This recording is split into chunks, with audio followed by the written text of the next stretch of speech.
Initially, when I was approached about the workshop, I had been kind of in a dark place, and I was making not healthy choices for my life.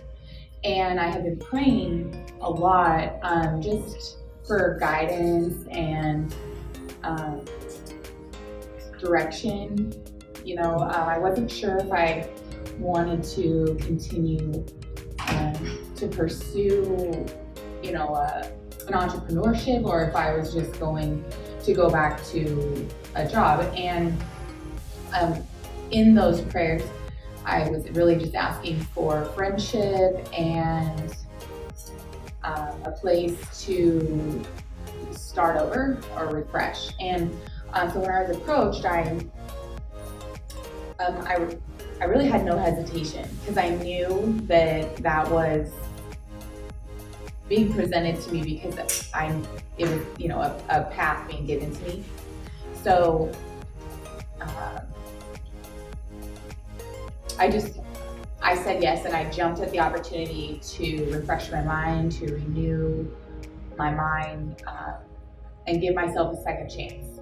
So I said yes, and I didn't know at all what it was going to be about. I didn't know what we were gonna do. I didn't know if we were all I knew was that it was a personal development focus. It wasn't going to be, like a physical challenge. So I knew that that's exactly what I needed to transform, my future, and again, get back to physically where I wanted to be. I was already on my nutrition plan when I started the workshop, and that was because I had been on it before. It was the easy part. At the beginning of 2017, I lost 36 pounds, and I was so happy, and I knew I was doing the right things. And then about halfway through the year, I got distracted and really unsure about what I was working on anymore. Was I working on my outside? Was I was I doing the right things on the inside? And so the nutrition was pretty easy for me. I think I was raised that way, but what had happened was my insides, what was going on the inside of me took me outside of that mindset. So I was using improper nutrition to heal or to soothe. And so for me, starting the 90 days gave me a starting point to let go of everything else. So I got to start again. I got to start fresh on my nutrition plan, and really, it wasn't the focus, it was more of the bonus. It was an added tool, because when you fuel the inside, then it starts to show on the outside. So that was my motivation, was to get back on track. And then the topics that we worked on really, again, at first I wasn't really sure how I was going to be able to, how I was going to participate, what I was going to learn about myself, what I was going to share about myself. So the topics gave me the opportunity to look at what I was telling myself, how I battled, each thing I faced, how I was handling those situations, and then really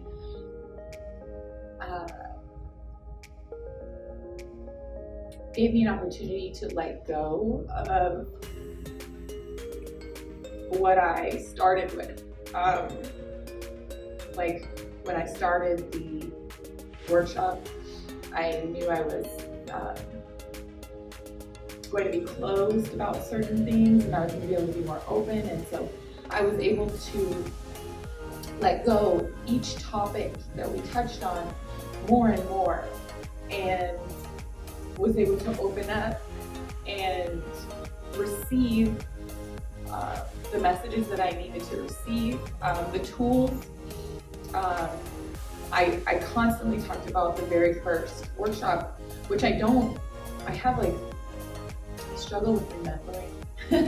So having physical things on, tools and markers, and the balloon cup we started right away, just jumped right in, and it just, I knew in that moment what was gonna happen over the next 90 days. And I continue to revisit that because that was probably the most powerful topic for me, because I didn't know what I was doing. I just showed up, and popping that balloon allowed me to be present for the rest of the topics.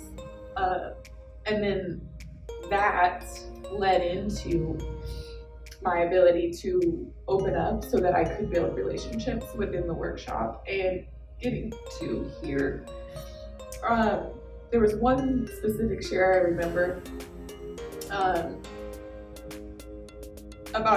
from a person who I didn't know at all. And when they shared, I got an opportunity to reflect on, what I was doing. We don't know people, and then they share something very emotional with you. You're kind of like, oh, they're human too. And I got an opportunity to, kind of have a mirror put in my face, like, that's why you are still where you are, or that's what you need to work on, not a judgment, but it made me realize why I was struggling in relationships, because I was seeing people as I was, making them up to be in my head, and then it was just really revealing of where I was, and why I have the relationships that I have. So throughout the workshop, that continued to happen, and then I had to be vulnerable, and all I could think about was, everyone probably thinks that I'm this or this, and then there was just so much encouragement and support through that vulnerability that I knew real relationships were forming. And not only that, but I was able to have an honest relationship with myself. I really think that I have a habit of seeing people as I want to see them, and not really thinking everyone's human like myself, and thinking that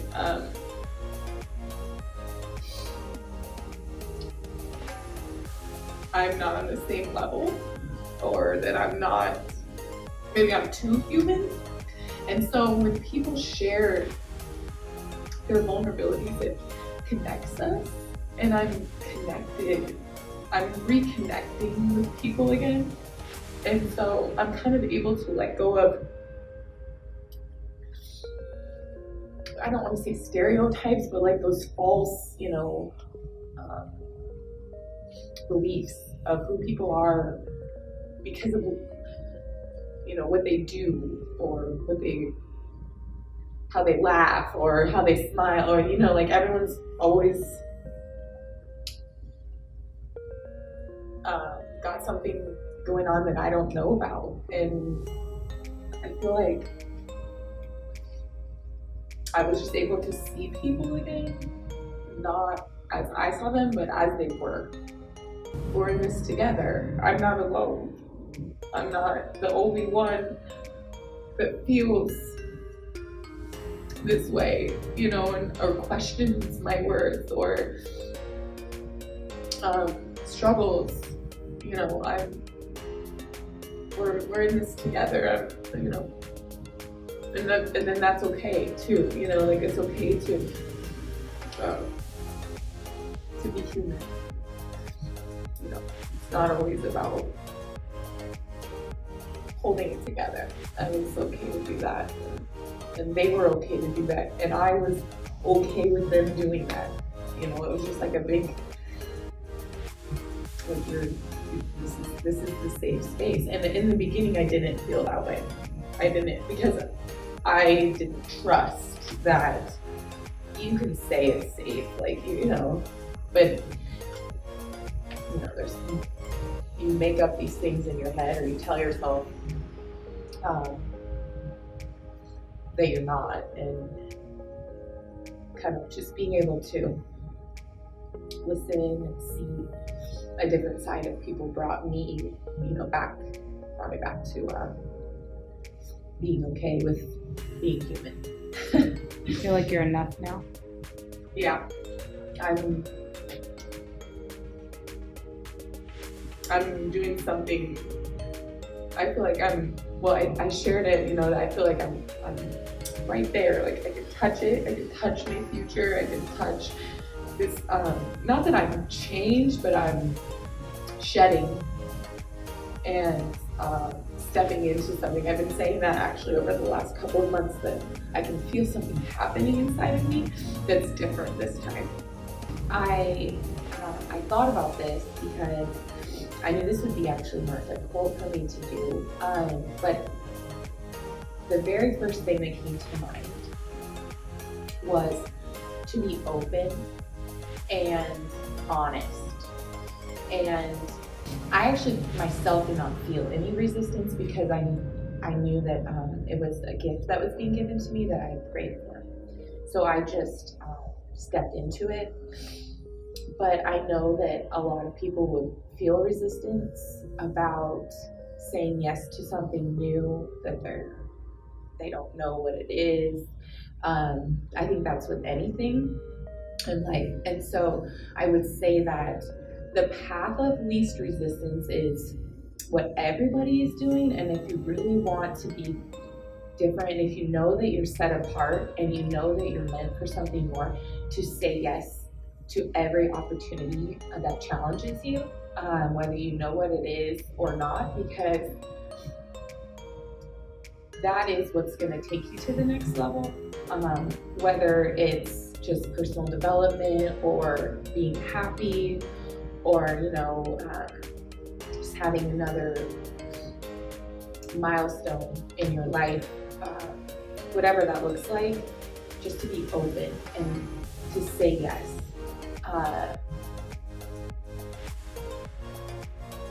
I think with, after you get past that point, then to be honest with yourself first.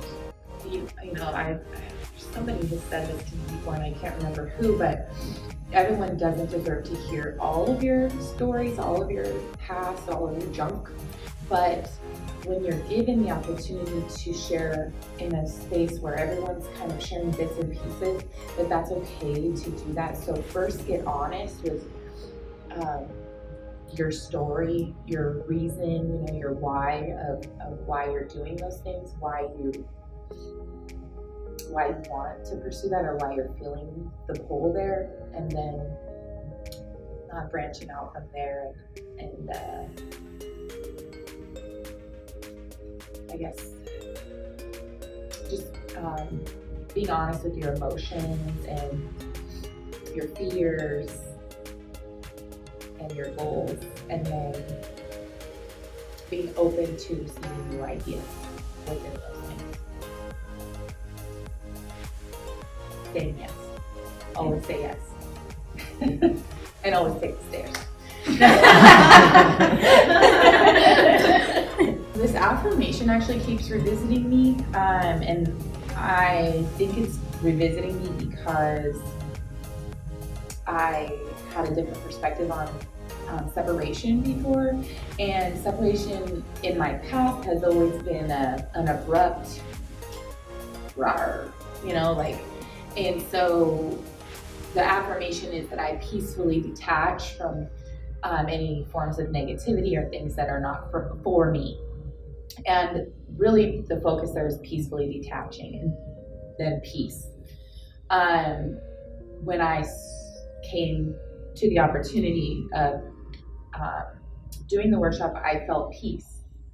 I felt peace about where I was going, and peace about it being the right thing. So when you peacefully detach from your past, or peacefully detach from relationships, or peacefully detach from your limited beliefs, it creates, I think, an openness for the next part. When you kind of aggressively hold on or try to abruptly chop things in half, I think a part of you stays there and holds you back in that space. So just peacefully detaching from things allows you to move on, and I think allows you to receive what is really for you because you're at peace. So